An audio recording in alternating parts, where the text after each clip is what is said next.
पुराने जमाने से एक पंक्ति चलती आ रही है, क्षिति जल पावक गगन समीरा पंच तत्व मिल बने शरीरा। लेकिन वर्तमान समय की बात करें, 21वीं सदी की बात करें, तो आप देखेंगे क्षिति जल पावक गगन और समीरा, ये जो पांचों तत्व हैं जिनसे मनुष्य का निर्माण माना जाता है, ये उस तरीके से नहीं रहे जैसे पौराणिक काल में रहा करते थे। चाहे आप गंगा नदी की बात कर लीजिए, चाहे आप यमुना नदी की बात कर लीजिए, समुद्रों की बात कर लीजिए, या फिर अपनी धरती माता की बात कर लीजिए, हर चीजों को एक तरह से हम कहें तो प्रदूषित कर दिया गया है। आपदाएं होती हैं, आपदा मुख्य रूप से दो तरह की होती है, एक प्राकृतिक आपदा और एक मानव जनित आपदा। तो हम जिस मुद्दे पे आज बात करेंगे, मुद्देबाज के इस खास पेशकश में आपको बताना चाहेंगे कि वो जो है मानव जनित आपदा है। और मानव जनित आपदा कैसा, जो कि जनसंख्या विस्फोट से उत्पन्न हुआ है। जैसे जैसे जनसंख्या विस्फोट हुआ वैसे वैसे कुकृतियां आई और धरती पर गंदगी फैलने लगी। गंदगी फैलने के कारण बीमारियां बढ़ने लगी और अज्ञानतावश लोग उस बीमारी के चपेट में आते गए, लेकिन उसका शोध और उपचार का शायद ही किसी ने सोचा। और जिसने सोचा वो विश्व पर्यावरण दिवस के मौके पर एक थीम दे गया जिसका नाम है बीट प्लास्टिक पॉल्यूशन। ये बीट प्लास्टिक पॉल्यूशन क्या है और इसके संबंध में क्या कुछ हो रहा है, ये थीम क्यों लिया गया, तमाम विषयों पे इन तमाम मुद्दों पे आज हम लोग बात करेंगे। इसके अलावा पर्यावरण का हनन किस तरह से हो रहा है, प्राकृतिक संपदाओं की लूट किस तरह से हो रही है, इन तमाम चीजों के बारे में हम लोग बात करेंगे। लेकिन हमारा जो खास आज मुद्दा है, खास जो टॉपिक है, वो है प्लास्टिक पॉल्यूशन, जो है पॉल्यूशन का एक मुख्य कारक भी माना जाता है। इस संबंध में हमारे साथ मौजूद हैं पर्यावरणविद डॉक्टर रजनीकांत विद्याधर जी, जो कि सॉलिड और लिक्विड वेस्ट मैनेजमेंट से पीएचडी भी हैं। बहुत बहुत स्वागत है रजनीकांत जी हमारे इस खास शो में, मुद्देबाज देश की बातों और पब्लिक डिमांड में। जैसा कि हम जान रहे हैं, पर्यावरण का हनन हो रहा है। भारत जनसंख्या के दृष्टिकोण से विश्व में पहला स्थान बना चुका है। जैसे जैसे पॉपुलेशन बढ़ रहा है, ठीक उसी तरह से पॉल्यूशन भी बढ़ रहा है। क्या कहना चाहेंगे इस बारे में? सबसे पहले हम लोग आपका परिचय जानना चाहेंगे विस्तार से। विगत 14 वर्षों से पर्यावरण के क्षेत्र में सॉलिड लिक्विड वेस्ट मैनेजमेंट में मैं कार्य कर रहा हूँ। मेरी पीएचडी पोस्ट डॉक्टरेट की पढ़ाई इसी सेक्टर से हुई है। सबसे पहले मैं आपका चैनल के माध्यम से, मुद्देबाज देश की बात से, मैं बोलना चाहूँगा कि आपका जो चैनल है मुद्देबाज देश की बात, ये जो मुद्दा जो है पर्यावरण पे जो आप लेकर के आए हैं, बीट प्लास्टिक पॉल्यूशन, और ये हमारा विश्व पर्यावरण दिवस में हमारा ये बीट प्लास्टिक पॉल्यूशन का ये थीम भी है। मैं आपके चैनल के माध्यम से मैं ये कहना चाहूँगा कि अभी जो पॉल्यूशन जो हो रहा है, चाहे प्लास्टिक वेस्ट से हो या सॉलिड वेस्ट से हो या लिक्विड वेस्ट से हो, या जो भी वेस्टेज जो है आज के परिवेश में, ये बहुत ही बड़ा घातक है और फ्यूचर में भी इसका दुष्परिणाम अगले जनरेशन को भोगने के लिए तैयार होना पड़ेगा। अभी अगर हम लोग बात करें तो पॉल्यूशन के मुख्य कारक के रूप में अगर हम किसी चीज़ को मान रहे हैं तो प्लास्टिक मान रहे हैं। कारण है कि ये ना तो जलता है, जलने के बाद भी इसका अवशेष बच जाता है। ठीक है, इसका निस्तारण किस तरह से किया जा सकता है कि हाँ सारा कुछ व्यवस्थित हो जाए अपने देश में, जो विश्व में है प्लास्टिक का है सो 100% निस्तारण हो सके, कैसे ये पॉसिबल है? मैं आपको बताना चाहूँगा, प्लास्टिक जो है एक पॉलीमर है, जो कि जैसे आप लोग बोलते हैं प्लास्टिक, पॉलीथीन, तो पॉलीथीन जो है long chain of polyethylene. Plastic का कई रूप हैं, कई प्रकार के प्लास्टिक होते हैं। जैसे आज के परिवेश में अगर देखेंगे तो गाड़ी से लेकर के हमारे आसपास जो भी आप देखेंगे, प्लास्टिक से हम लोग आच्छादित हैं। प्लास्टिक को किसी न किसी रूप में या अगर आप देखें जो मोटर व्हीकल है, दुपहिया वाहन, चार पहिया वाहन हो, या दूध के जो पैकेट हम लोग खरीदते हैं वो हो, इवन जो है मार्केट में सब्जी लेने के लिए जाते हैं, आइदर जो भी हम आज के डेली रूटीन में जो यूज कर रहे हैं, कहीं ना कहीं हम लोग प्लास्टिक से घिरे हुए हैं। तो प्लास्टिक ना तो गलता है ना तो सड़ता है। अब इस पे पंडित जी मैं बोलना चाहूँगा कि भारत सरकार बहुत सारी योजनाओं को लॉन्च किया है, जिसमें जैसे आप ये बोल सकते हैं कि हर एक का रूल। एक छोटा सा पॉइंट दिमाग में आ रहा है। 2014 में लोकसभा चुनाव हुआ, प्रधानमंत्री के रूप में नरेंद्र मोदी चुने गए। उन्होंने एक मुहिम छेड़ी पूरे भारतवर्ष में, स्वच्छ भारत मिशन। और स्वच्छ भारत मिशन की जैसे ही हम बात करते हैं तो कहीं ना कहीं हमारा जो ध्यान है वो पर्यावरण की ओर चला जाता है। और पर्यावरण को संचालित करने के लिए, सुरक्षित बनाने के लिए जो पोल्यूटेंट्स इस तरह के हैं, प्लास्टिक या अन्य जो पोल्यूटेंट्स इस तरह के हैं जिनका है सो निस्तारण आसानी से संभव नहीं है, तो फिर प्लास्टिक को बढ़ने ही क्यों दिया जा रहा है, या फिर इस तरह की फैक्ट्रियां संचालित क्यों हो रही है? ये एक बहुत बड़ा सवाल होता है। क्या कारण है? प्रधानमंत्री की जो योजना जो है स्वच्छ भारत मिशन, ये अलग अलग योजनाओं में, जैसे स्वच्छ भारत मिशन 1, स्वच्छ भारत मिशन 2, तो स्वच्छ भारत मिशन 1 में भी जो है हर एक को रूल्स बनाए गए हैं। जैसे सॉलिड वेस्ट का रूल्स जो है, solid waste management handling rules 2016, biomedical waste management handling rule 2016, plastic waste management handling rule 2016। Then अभी जो भारी जो समस्या जो आने वाली है वो जो है आपकी इलेक्ट्रॉनिक वेस्ट मैनेजमेंट के ऊपर आने वाली है। तो प्लास्टिक में क्या है कि प्रधानमंत्री जी का जो योजना जो है स्वच्छ भारत मिशन के अंतर्गत कि पॉल्यूशन को हमको कम करना है और ऐसे प्लास्टिक को मार्केट में लाना है जो कि आसानी से गल सके, सड़ सके। क्योंकि ये जो प्लास्टिक जो अभी मार्केट में है ना तो अभी गल रहा है ना वो सड़ रहा है, जिसके कारण जो है हमारा इकोसिस्टम जो है डिसबैलेंस हो रहा है। एग्जाम्पल के तौर पे अगर देखा जाए तो जो डंपिंग साइड है, जो घर से जो कूड़ा कचरा जो निकल रहा है, उसमें 35 से 40% जो है प्लास्टिक वेस्ट होता है उसमें, जो कि ना गलता है ना सड़ता है। डायरेक्टली क्या है कि वो जब गलेगा नहीं न सड़ेगा तो वो जो है एक भयावह रूप ले लेगा। वेस्ट दो प्रकार के होते हैं, एक लाइव वेस्ट होते हैं और एक डेड वेस्ट होते हैं। लाइव वेस्ट इसको बोलते हैं जो कि आपका घर से कूड़ा कचरा निकलता है, उसमें भी प्लास्टिक का अंश होता है। और जो डेड वेस्ट जो होता है, कई सालों से वो कचरा डंप किया जा रहा है, कचरे का पहाड़ बना हुआ है। अभी जो योजना जो है बायो रिमेडिएशन का, उसके अंतर्गत जो है उसकी साफ पूरी जो आच्छादित जो है प्लास्टिक वेस्ट से या कचरे से जो आच्छादित है, जो ऑलरेडी डंप्ड है, उसको जो है रिक्लामेशन के लिए, रिक्लामेशन मतलब उसको साफ करने के लिए योजना है बायो रेमेडिएशन।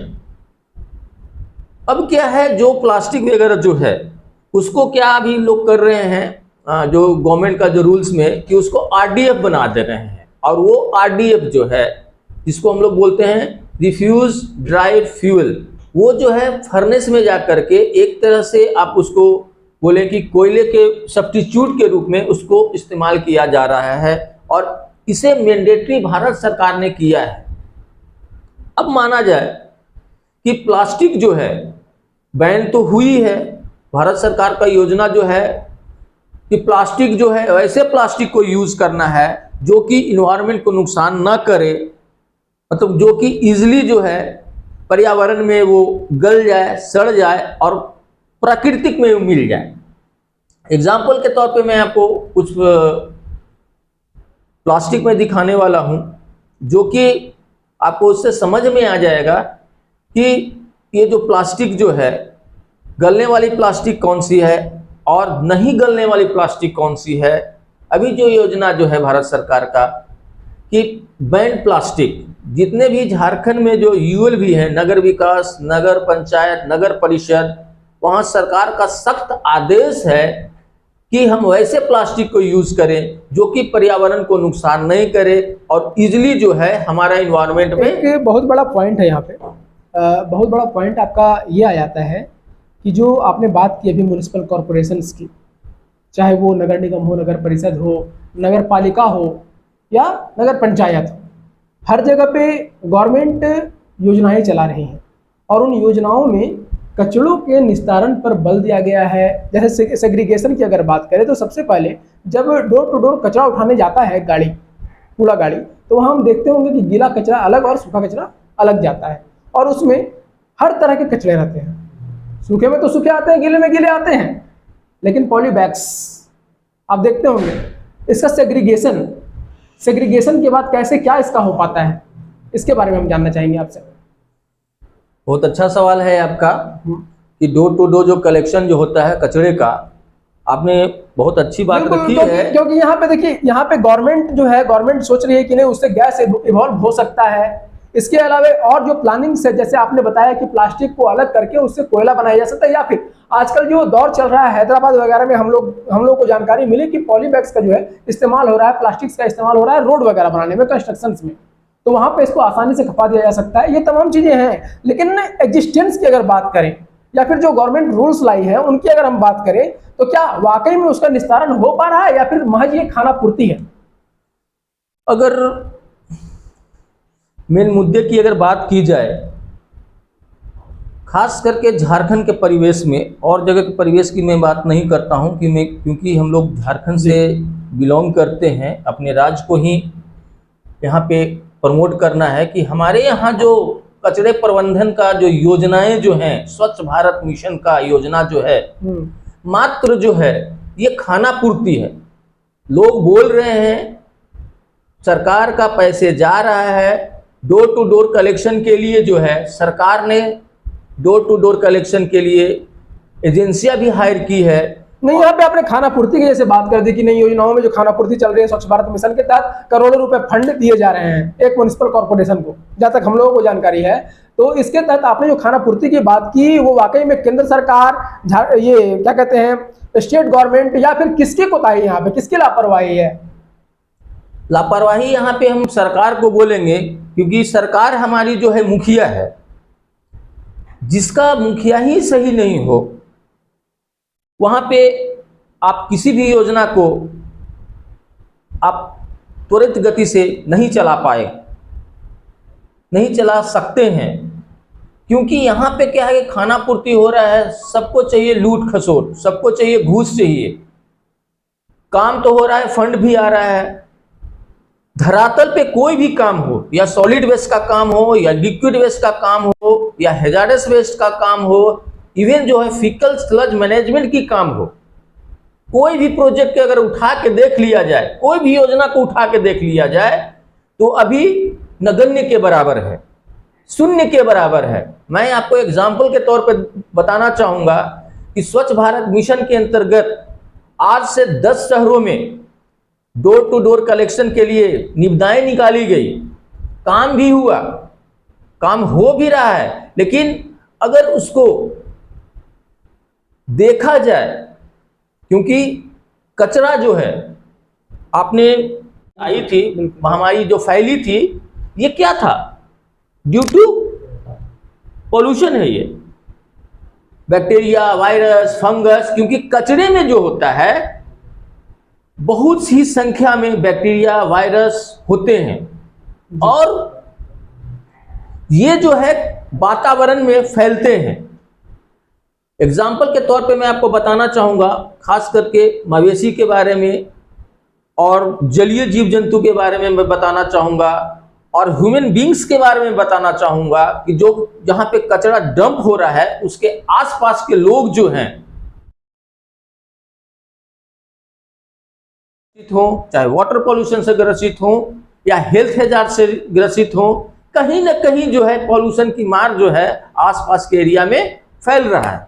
एग्जाम्पल के तौर पर देखा जाए कि आसपास के जो मवेशी है, जहाँ पे कचरे फेंके जाते हैं, मवेशी जो है कचरे को जो है खाती है, दैट मीन्स प्लास्टिक को भी खाती है।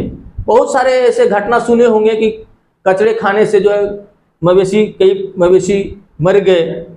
अब मवेशी तक तो सीमित नहीं है क्यों मर गए, लेकिन दुधारू जो पशु हैं, जिनके आजकल जो छोटे छोटे बच्चे हैं, 0 से 5 साल के बच्चे जो हैं, उसका जो दूध का सेवन कर रहे हैं, कहीं ना कहीं वो कचरा जो है बच्चे के बॉडी पे असर कर रहा है। क्योंकि अगर गाय कचरा खाएगी तो दूध उसी का निकलेगा। दैट मीन्स क्या है, कचरा जब गाय खाती है तो एक्युमुलेट करती है। ठीक है, दैट मीन्स यहाँ पे एक एग्जांपल मैं देना चाहूंगा आपके चैनल के माध्यम से कि बच्चे पे कैसे असर पड़ता है। टेक्निकल टर्म है bio accumulation, biomagnification and bio transformation.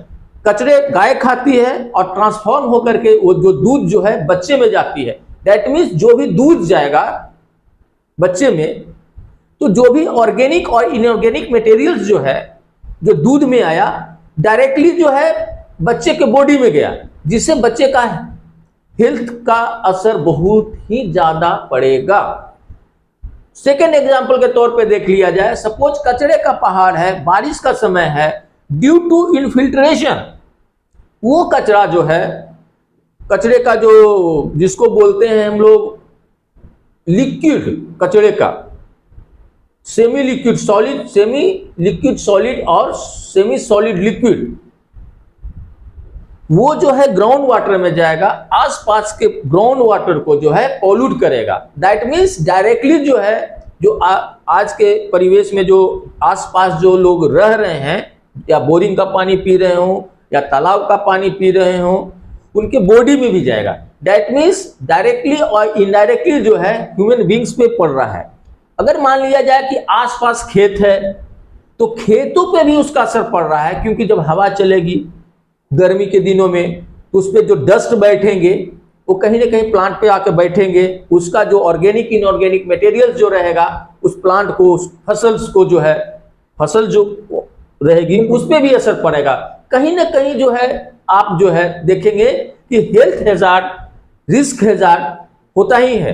अब एयर पोल्यूशन की बात करें तो गर्मी के दिनों में आप देखेंगे कि जब हवा चलती है तो जो छोटे छोटे स्मॉलेस्ट पार्टिकल्स जो होते हैं आपके सांस लेने से आपके पेट में जा रहे हैं, प्लास्टिक नहीं और ऑर्गेनिक और इनऑर्गेनिक जो धूल कण हैं, छोटे छोटे रिस्पायरेबल ऑर्गेनिक मैटर, जिसको बोलते हैं एसपीएम सस्पेंडेड पार्टिकुलेट मैटर और रिस्पायरेबल सस्पेंडेड पार्टिकुलेट मैटर, वो आपके बॉडी में जाएगी।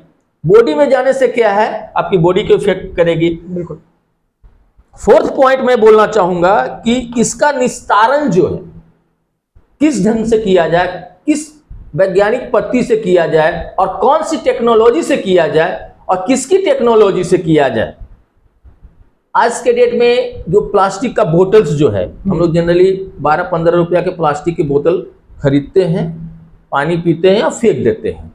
फाइनली वो कहाँ जाता है, कचरा जो चुनने वाला है वो लेके जाता है या नहीं जाता और नहीं लेके जाता है। अगर वो लेके जाता है, चुनता है उसको कंप्रेस करके वो कहीं ना कहीं कबाड़ी वालों को बेचता है। नहीं, यहाँ एक छोटा सा उदाहरण आपको देना चाहूंगा कि सोशल मीडिया में करीब यही 1 साल पहले काफ़ी ट्रेंड में था, बहुत सारी प्लास्टिक की बोतल्स थे, चाहे वो कोल्ड ड्रिंक्स की बोतल्स हों या फिर अन्य जो हम लोग घर में किचन में अपने सामान यूज करते हैं उसके बोतल्स हो या फिर पानी के बोतल्स हो। इस तरह के तमाम बोतल्स जो पानी है, जो तालाब है या फिर जो छोटे छोटे नहर हैं वहाँ जाकर जमा हो गए। इसका क्या कुछ असर पड़ेगा?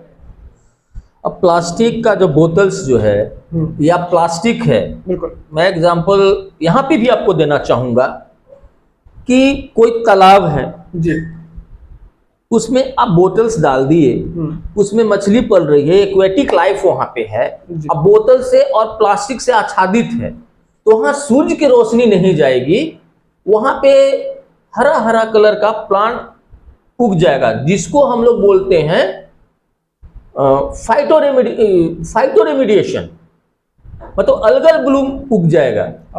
अलगल, ठीक है, एक टर्म है वहां पे। जब लाइट आपका नहीं जाएगा, ह्यूज अमाउंट में सल्फेट और नाइट्रेट का डिपोजिशन हो जाएगा, और जो प्लास्टिक का जो कंपाउंड्स जो है, या जो भी आप पॉलीथीन में कचरे को फेंकते हैं, तो कंपाउंड तो मिलेगा, या ऑर्गेनिक हो या आइदर इनऑर्गेनिक मटेरियल्स हो, मिलने के बाद जो है पानी में जाएगा। अब मछली को, एक्वेटिक लाइफ को चाहिए ऑक्सीजन। अब ऑक्सीजन नहीं मिलेगा, डीओ लेवल, बीओडी लेवल और सीओडी लेवल पानी पे असर करेगा और पानी जो है विषैला हो जाएगा, जिसके कारण जो है एक्वेटिक लाइफ वहां पे मरना चालू हो जाएगा। एग्जाम्पल के तौर पे देखिए, हम बड़ा तालाब में एक न्यूज़ आया था पेपर में, और बहुत बड़ा मुद्दा इश्यू हुआ था कि बड़ा तालाब की मछली अचानक मर रही है। इसका रीजन क्या है? Plastic pollution. आसपास का जो एरिया जो है, वहां से जो वेस्ट वाटर आ रहे हैं, ये सभी मेन मुद्दा है। अब समुद्र को ही देख लीजिए, समुद्री जीव जंतु जो है आज के डेट में खतरे में है। व्हेल मछलियां खतरे में है जी, क्योंकि एक मैंने न्यूज़ पढ़ा था, न्यूज़ देखे भी थे, आप लोग तो मीडिया वाले हैं, देखते ही रहते हैं, कि व्हेल मछली के पेट से जो है कई टन प्लास्टिक निकले, बोटल्स, अदर टाइप्स का प्लास्टिक, रस्सी हो या बोटल्स है, पेप्सी का बोटल्स, पानी का बोटल्स, क्योंकि आसपास जो भी टूरिस्ट लोग जो जाते हैं। ठीक है, अभी हम लोग जो है अब आखिरी पड़ाव पर पहुंच चुके हैं, और हम आपसे जानना चाहेंगे मुख्य रूप से, क्योंकि दैनिक जीवन में हम लोग मुख्य रूप से अगर बात करें तो 2 या 3 रूप से प्लास्टिक का यूज कंटिन्यू करें रेगुलर वे में। काफी लोग ये बोलते हैं कि नहीं, मैं पर्यावरण संतुलन की बात कर रहा हूँ, ऐसा कर रहा हूँ, सब कुछ ठीक है, एवरीथिंग इज ओके, बट यहाँ पे अगर आप देखेंगे ना, तो रियली में कहीं ना कहीं वो भी प्लास्टिक मटेरियल्स का यूज कर रहे हैं, ना चाहते हुए भी लोगों को करना पड़ रहा है। और इसका निस्तारण, इसका जो है समाधान हम लोग कैसे कर पाएंगे? खासकर अगर बात करें तो बाजार में जाते हैं, सब्जियां लेते हैं, अधिकतर लोग झोले नहीं ले जाते हैं। ड्यूटी से कोई जा रहे हो, साथ में झोला नहीं रखना, लोग क्या करते हैं, वैसे कंडीशंस में उनकी मजबूरी है, जो सब्जी बेचने वाले उनकी मजबूरी है कि उनको बेचना है, जिसके कारण उनको प्लास्टिक्स रखने पड़ते हैं अपने दैनिक जीवन के उपयोग के लिए। जो प्लास्टिक्स वो रखते हैं वो भी कस्टमर्स को प्रोवाइड कर देते हैं। तो इस चीज को हम लोग कैसे रोक सकते हैं? काफी टाइम हम लोग देखते हैं नगर पालिका, नगर निगम या जो भी इस तरह के हैं कमीशन, उनको हम लोग अक्सर देखते हैं कि नहीं भाई, रोकथाम करने के लिए तो उन लोग बहुत सारी प्रक्रियाओं को अपनाते हैं, फाइन्स लगाते हैं, लेकिन आखिरकार होता क्या है? सब कुछ फिसड्डी और फिर से मार्केट में आपका बिकने लगता है प्लास्टिक खुलेआम। इसके अलावा अगर आप बात करें तो आज के डेट में गुटखा हम लोग देखते हैं, मैक्सिमम युवाओं को हम लोग देखते हैं कि नहीं, थोड़ा सा मुंह में कुछ डाल दिए, जैसे उनका क्या कहते हैं, एक तरह से सब कुछ सही हो जाएगा उसको खाने से, तो वो काम वो लोग करते हैं, उसमें भी प्लास्टिक का यूज होता है। तीसरा है कि हम लोग कोल्ड ड्रिंक्स जो पीते हैं या ठंडा पानी पीना चाहते हैं, तो उस कंडीशंस में भी हम लोग प्लास्टिक का यूज कर रहे हैं, इवन चाय भी पीते हैं। बिल्कुल। चौथे चीज की अगर हम लोग बात करते हैं तो दैनिक जीवन में जो मार्केट में है, तिरपाल वगैरह के रूप में हम लोग प्लास्टिक का यूज कर रहे हैं। इसके अलावा अगर हम लोग दवाइयाँ खरीदते हैं तो दवाइयों का जो फॉइल्स है उनमें प्लास्टिक का यूज हो रहा है। तो इन तमाम चीजों का एक साथ समाधान कर पाना कितना आसान होगा गवर्नमेंट के लिए और पर्यावरणविदों के लिए, इसके बारे में बताएं। बहुत अच्छा प्रश्न है आपका, क्योंकि नगर निगम, नगर परिषद, नगर पंचायत जी, भारत सरकार का योजना जो है कि प्लास्टिक को बैन करना है, वैसे प्लास्टिक को लाना है जो कि इजीली मार्केट में गल जाए जी। अब बड़ी बड़ी जो कंपनियां हैं, जैसे डाबर है, अमूल है, पतंजलि और बड़ी कंपनियां हैं, हल्दीराम्स है, सिंपल चिप्स का आप एक पैकेट लाते हैं, लेस, कुरकुरे जो भी है, प्लास्टिक में ही वो पैकिंग करके आती है। तो सरकार जो है यहाँ पे लोगों को आईना दिखा रही है। अगर सही ढंग से काम करना है सरकार को, या राज्य सरकार हो या भारत सरकार हो, पहले मैं चुनाव की बात करता हूँ। चुनाव में जो प्रचार करने के लिए जो होर्डिंग्स और बैनर्स जो लगाए जाते हैं वो भी प्लास्टिक के होते हैं। पहले सरकार को यहाँ से शुरू करना चाहिए। दूसरी इशू जो है, जो बड़ी बड़ी जो कंपनियां हैं, कोको कोला, मिरिंडा, जो सॉफ्ट कोल्ड ड्रिंक्स और हार्ड कोल्ड ड्रिंक्स जो बना रहे हैं, दूध के पैकेट है, लेस कुरकुरे के पैकेट्स जो हैं जो बना रहे हैं, पहले हमें वहां से शुरुआत करनी चाहिए। जो बड़े बड़े जो इंडस्ट्री जो लग रहे हैं, लेज, कुरकुरे, चिप्स, ये जो है, अगर हमारी प्रोडक्शन ही बंद हो जाएगा उस ढंग की प्लास्टिक का, और बायोडिग्रेडेबल जो कि पर्यावरण के अनुकूल प्लास्टिक बनना चालू हो जाएगा, तो मार्केट में वो आएगा, पर्यावरण के अनुकूल आएगा, प्लास्टिक आएगी। नहीं, लोगों का यहाँ पे एक सीधा सा सवाल हो जाएगा कि भाई बायोडिग्रेडेबल प्लास्टिक कैसे हो सकते हैं, कैसे होते हैं, ये कैसे बनते हैं? ठीक है, ये मैं आ रहा हूँ उस मुद्दे पे, में आएगा। मैं आ रहा हूँ, मैं आपको एग्जाम्पल के तौर पे प्लास्टिक भी मैं दिखा रहा हूँ, बिल्कुल, क्योंकि हम लोग सारे प्लास्टिक से घिरे हुए हैं। सॉल्यूशन कैसे है? इवन मेडिकल सेक्टर से लेकर के जी, हर एक सेक्टर में चले जाइए, इवन जो है लैपटॉप से लेकर के mobile, laptop, table, chair, all types of packaging materials जो है प्लास्टिक से ही आच्छादित है। जी, मैं आपको एक प्लास्टिक दिखाना चाहूंगा। ये देखिए, नॉन बायोडिग्रेडेबल प्लास्टिक है, जो कि ये गलता नहीं है। ठीक है, इसका डेंसिटी बहुत हार्ड है, ये गलेगा नहीं, और जब ये जलेगा तो ज्यादा पोल्यूशन क्रिएट करेगा। ठीक है, सेकेंड जो है, आपको वैसे प्लास्टिक में दिखा रहा हूं कि जो आज के मार्केट में जो है, डेली यूज के मार्केट में हो रही है। जैसे समोसे हम लोग खाते हैं तो उसके लिए चटनी जो मिलती है ना, ये बायोडिग्रेडेबल प्लास्टिक है। अगर इसको पर्यावरण में फेंका जाए तो ये प्लास्टिक जो है 10 से 15 दिन में गल जाएगा। जितने भी ग्रोसरी आइटम से लेकर के सारे प्लास्टिक मार्केट में अवेलेबल है, बट कुछ वैसे घूसखोर निगम परिषद, क्योंकि ये बिना निगम परिषद के मिली भगत से हो ही नहीं सकता है।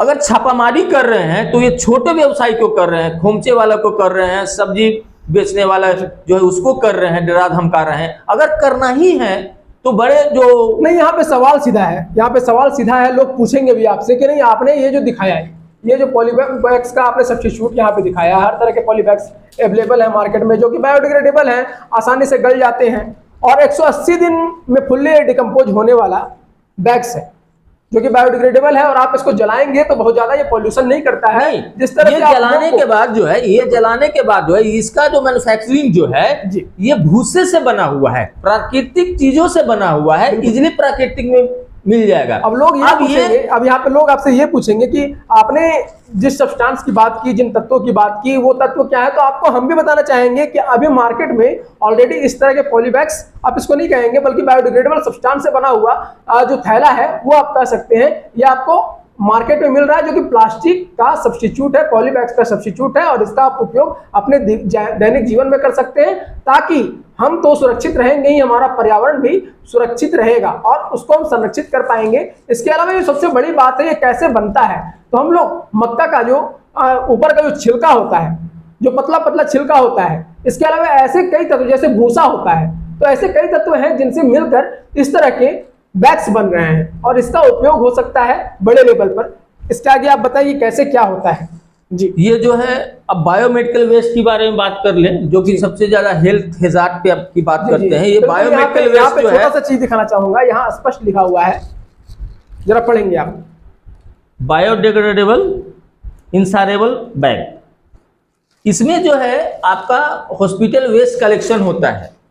अगर जो है, जो गलने सड़ने वाला नहीं है, इसको अगर इसमें अगर हम लोग बायोमेडिकल वेस्ट डालेंगे और इंसारेट करेंगे तो ये जो है भूसा हो जाएगा, और जब ये इस टाइप का प्लास्टिक को यूज करेंगे तो ये जो है लुगदी बन जाएगा और मशीन को भी खराब कर देगा, जिससे मशीन की जो डिग्रेडेशन की कैपेसिटी होगी, जलने की जो कैपेसिटी होगी, उसका भी हनन करेगा ये।